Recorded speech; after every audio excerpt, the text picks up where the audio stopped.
ஓம் ஸ்ரீராம ராம ராமேதி ரமே ராமே மனோரமே சகசிரநாம தத்துல்யம் ஸ்ரீராம நாம வராணனே.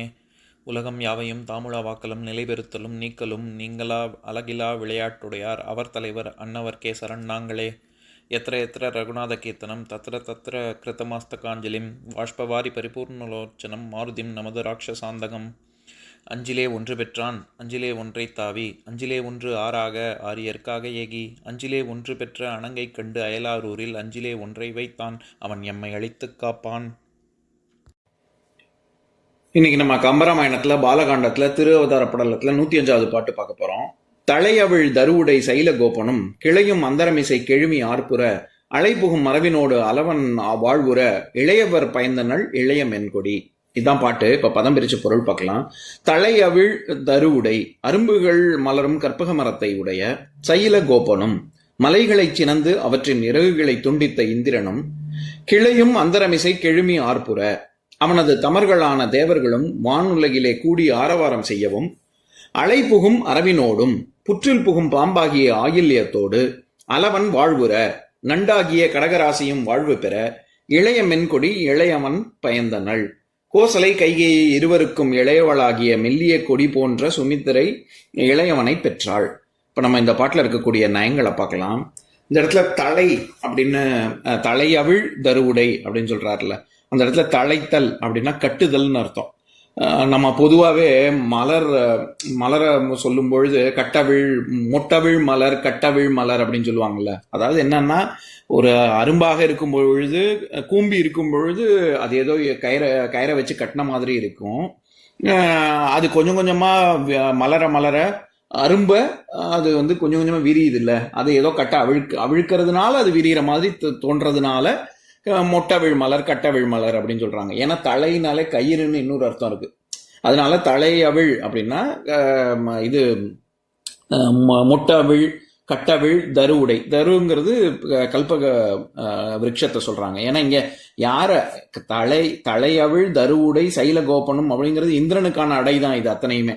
அதனால அப்பேர் அந்த மாதிரியாக கற்பக விருட்சத்தை உடைய இந்திரன் அப்படின்னு சொல்ல வர்றார்.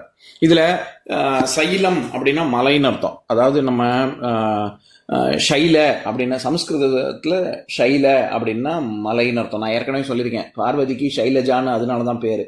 ஜம்முனா எழும்புவது, ஷைலம்னா ஷைலா அப்படின்னா மலை, அதனால ஷைலஜானா மலையில் தோன்றிய மலைமகள் அப்படின்னு சொல்றோம்ல தமிழ்ல. கலைமகள், அலைமகள், மலைமகள், அதுல மலைமகளான பார்வதியை குறிக்கும். அதனால இந்த இடத்துல சைல கோபனும்னா கோபித்தவனும், மலையை கோபித்தவனும் அப்படின்னு. அதாவது சனாதன தர்மத்தின்படி 18 புராணங்கள் இருக்கு. அதுல ஒரு புராணம் பிரம்மாண்ட புராணம். அந்த பிரம்மாண்ட புராணத்துல ஒரு கதை வரும். என்னன்னா, மலைகள் வந்து மக்களுக்கு ரொம்ப தொந்தரவாக இருந்தது. ஏன்னா அந்த காலத்துல மலைகளுக்கு இறகுகள் இருந்தது. மக்களை காப்பாத்துறதுக்காக இந்திரன் அந்த மலைகள் எல்லாத்தையும் இறகுகளை துண்டித்தான். அப்படி துண்டிக்கும் பொழுது ஒரே ஒரு மலை மட்டும் வாயு பகவானுடைய ஒரு நண்பனாக இந்த மைனாக மலை இருந்தது. அந்த மைனாக மலையை சமுத்திரத்துல இவர் ஒளிச்சு வச்சாரு, வாயு பகவான் ஒளியறதுக்கு உதவி செஞ்சாரு அப்படின்னு ஒரு கதை வரும். அதனாலதான் இது சுந்தரகாண்டத்துல அனுமார் போகும்பொழுது மைனாக மலை வந்து நடுவில் எழும்பி உங்க அப்பா எனக்கு உதவி செஞ்சாரு, அதனால நான் உனக்கு உதவி செய்யறேன், நீங்க இருந்து ஓய்வு எடுத்துட்டு அதுக்கப்புறமா லங்கைக்கு போ அப்படின்னு சொல்லுவாங்க. அந்த மைனாகமலை சொல்லும். அதாவது மலைகளின் அதிபதி அவர் சொல்லுவார். உடனே அனுமார் என்ன சொல்லுவாரு, இல்ல நான் எனக்கு வேலை தான் முக்கியம், நான் அப்புறமா வரேன் அப்படின்னு சொல்லிட்டு கிளம்புவார். எதுக்கு சொல்ல வரேன், அப்படி மலைகளை துண்டித்ததாக சொல்லப்பட்ட இந்திரன் அப்படிங்கிறதுனால சைல கோபனம் அப்படின்னு இந்திரனை தான் அடை கொடுத்து சொல்றாரு. கிளையும் அந்தரமிசை, இந்த இடத்துல கிளைன்னா தேவர்கள், இந்திரனுடைய துணை கூட இருக்கக்கூடிய தேவர்கள் அப்படின்னு. இது வந்து ஒரு ஓமையாக பேர். மரத்துடைய கிளை அப்படின்னு வராம அதுக்கு ஓமையா இங்க இந்திரனுடைய கிளை அப்படின்னு சொல்றது சொந்தக்காரன் கூட இருக்கிறவங்க அப்படின்னு வர்றதுனால கிளைங்கிற சொல் ஓமையாக பேர். இந்த இடத்துல தேவர்களை குறிக்கும். அந்தரமிசை கெழுமி ஆர்ப்புற, அந்த இடத்துல கெழுமுதல் அப்படின்னா ரொம்ப நெருங்குதல் அப்படின்னு அர்த்தம். கெழுமை அப்படின்னாலே ஒளி, ரொம்ப பிரகாசிக்கிறது, அந்த பொருளும் இருக்கு. ஆனால் கெழுமுதல் அப்படின்னா ரொம்ப நெருக்கமாக இருத்தல் அப்படின்னு. நம்ம ஏற்கனவே 190வது பாட்டில் இந்த சொல்ல நம்ம பார்த்துருக்கோம். கம்பர் ஏற்கனவே பிரயோகிச்சிருக்காரு. நான் அந்த பாட்டை படிக்கிறேன் கேளுங்க. திரைகெழு பயோததி துயிலும் தெய்வ வான் மரகத மலையின் வழுத்தி நெஞ்சினால் கரகமலம் குவித்து இருந்து காலையில் பரகதி உணர்ந்தவருக்கு உதவு பண்ணவன் அப்படின்னு. அதாவது இவர் விஷ்ணு அந்த மேருமலையின் நடுப்பகுதியில பிரம்மா சிவன்லாம் இருக்கும் பொழுது கழுலன் மேல் தோன்றினான் அப்படின்னு அடுத்த பாட்டு 191வது பாட்டுல வரும். அதாவது இது குலகச் செய்யுள். அதுக்கு முந்தின பாட்டுல இந்த எப்பேற்பட்ட விஷ்ணு அப்படின்னு சொல்ற இடத்துல திரை கெழு பயோததி அப்படின்னு சொல்றாருல, அதாவது பார்க்கடல். எப்பேற்பட்ட பார்க்கடல், அலைகள் மிகுதியாக இருக்கக்கூடிய, திரை கெழு அலைகள் ரொம்ப ஜாஸ்தியா இருக்கக்கூடிய அப்படின்ற பொருள்ல வருது. அந்த மாதிரி இங்கே மிகுதியா அவங்க எல்லாரும் ரொம்ப மிகுதியாக ஆரவாரம் செய்தார்கள் அப்படின்னு சொல்ல வர்றாரு. அதே மாதிரி அலைப்புகும் அரவினோடு அளவன் வாழ்வுற அப்படின்னு வர்ற இடத்துல அலை அப்படிங்கிறது புற்று, நம்ம பாம்பு புற்று அந்த மாதிரி சொல்றோம்ல, அந்த புற்றுன்னு அர்த்தம். அதனால அலைப்புகும் அரவினோடு, புற்று புகக்கூடிய பாம்பு போல. ஏன்னா ஆயில்ய நட்சத்திரத்தை இதுக்கு ஆதிசேஷனுடைய அம்சமா தான் சொல்லுவாங்க. ஆதிசேஷனுடைய அம்சமான லக்ஷ்மணன் பிறந்த ஆயில்ய நட்சத்திரம். அதனால ஆயில்ய நட்சத்திரமே ஆதிசேஷனுக்கு உரியது அப்படின்னு சொல்லுவாங்க. அதனாலதான் இவர் அலைப்புகும் அரவினோடு அப்படின்னு சொல்றாரு. அதே மாதிரி கடகராசி நண்டு, அளவன் அளவு அப்படின்னா நண்டுன்னு அர்த்தம்.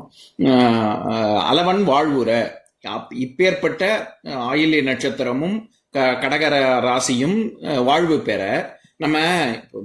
அதாவது ராமர் பிறந்த போது தூய வேய் புனர்பூசமும் விண்ணுள்ளவர்களும் தூய கற்கடகமும் எழுந்து துள்ளிச்சுன்னு சொன்னாரு. அதே மாதிரி பரதன் பிறக்கும் பொழுது பூசமும் மீனமும் பொலிய நல்கினாள், அது பொலிவு பெற்றது, அழகுற்றது அப்படின்னு சொன்னாரு. அந்த மாதிரி இங்கே லக்ஷ்மணனுக்கு அலைப்புகும் அரவினோடு அளவன் வாழ்வு பெற்றது, வாழ்வுற அப்படின்னு சொல்றாரு. இளையவர் பயந்தனள் இளைய மென்கொடி, நான் ஏற்கனவே சொல்லியிருக்கேன். அதாவது வால்மீகி ராமாயணத்துல கைகேயி தான் இளையவள். ஆனா கம்பராமாயணத்துல இவர் என்ன சொல்றாரு, கோசலை கைகேயி அதுக்கப்புறமா தான் சுமித்திரை அப்படின்னு சொல்றாரு. அதனால இளைய மென்கொடி, அவர் கோசலை கைகேயி இருவருக்கும் இவள் இளையவள், அதனால இளைய மென்கொடி இளையவன் பயந்தனள். இதுல இன்னொரு விஷயம், நம்ம பொதுவாகவே இந்த 4 பேர் தசரதனுக்கு பிறந்த 4 பிள்ளைகள் அப்படின்னு நம்ம அடுக்கும் போது என்ன வரிசையில் அடுக்குவோம், ராம லக்ஷ்மண பரத சத்ருக்னர்கள் அப்படின்னு தானே சொல்லுவோம்.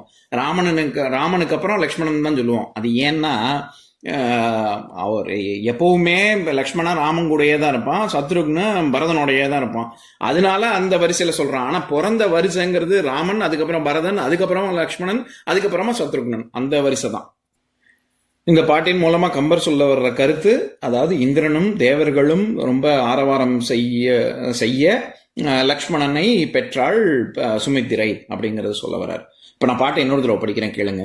தலையவிழ் தருவுடை சைலகோபனும் கிளையும் அந்தரமிசை கெழுமி ஆர்ப்புற அலைப்புகும் மரவினோடு அளவன் வாழ்வுற இளையவர் பயந்தனள் இளைய மென்கொடி. இன்னொரு பாட்டு பார்க்கலாம். ஓம் சாந்தாகாரம் புஜகசயனம் பத்மநாபம் சுரேஷம் விஸ்வாதாரம் ககனசத்ரசம் மேகவர்ணம் சுபாங்கம் லக்ஷ்மீகாந்தம் கமலநயனம் யோகி ஹிருத்யானகம்யம் வந்தே விஷ்ணும் பவபயஹரம் சர்வலோகைகநாதம். உம்பரோடு இம்பர்காரும் உலகம் ஓர் ஏழும் ஏழும் எம்பெருமான் என்று ஏத்தி இறைஞ்சி நின்று ஏவல் செய்ய தம்பியரோனும் தானும் தருமமும் தரணி காத்தான் அம்பரத்து அனந்தர் நீங்கி அயோத்தியில் வந்த வள்ளல். ஓம் பூர்ணமதః பூர்ணமிதம் பூர்ணாத் பூர்ணமுதஸ்யதே பூர்ணஸ்ய பூர்ணமாதாய பூர்ணமேவாவசிஷ்யதே. ஓம் சாந்தி சாந்தி சாந்திஹி. ஓம் சர்வேஷாம் ஸ்வஸ்திர்பவது சர்வேஷாம் சாந்திர்பவது சர்வேஷாம் பூர்ணம் பவது சர்வேஷாம் மங்களம் பவது. ஓம் சாந்தி சாந்தி சாந்திஹி. ஓம் சர்வே பவந்து சுகினः சர்வே சந்து நிராமயாः சர்வே பத்ராணி பஷ்யந்து மா கஷ்சித் துக்கபாக் பவேத். ஓம் சாந்தி சாந்தி சாந்திஹி.